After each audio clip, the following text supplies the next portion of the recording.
नमस्कार सांग माने वीडियोटी को शेष जाए निश्चित देखंतु आशा करूची आपण मानकु भल लागिबो।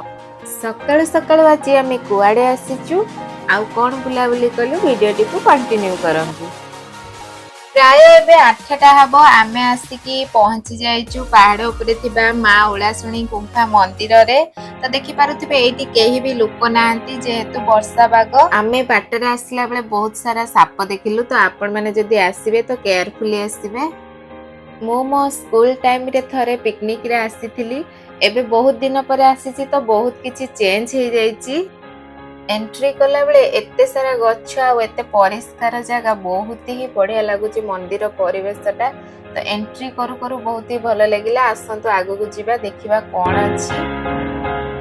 प्रथम रे पवनपुत्र वीर हनुमान को आमे दर्शन गलु।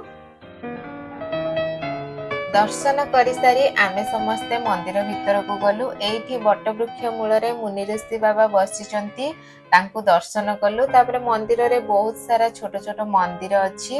आमे सबुआडे बुलिकी टिके देखि देलु ठाकुर को नमस्कार कलु। तापरे एठी देखिलु जे नवमुनि मंदिर अछि।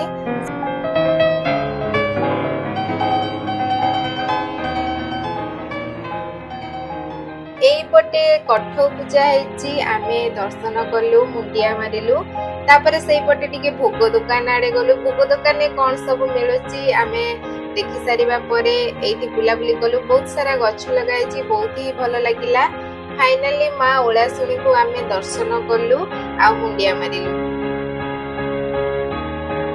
एटा होची मंदिर रो बैक साइड टा पछ साइड टा। तो आमे सेपटे टिके ऊपर थाई देखिलु बुलाबुली कलु।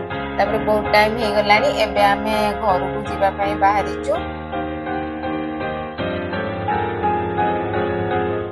आमे फेरिला बेले मांकर प्रसिद्ध पोड़पिठा किणी के आनिलु।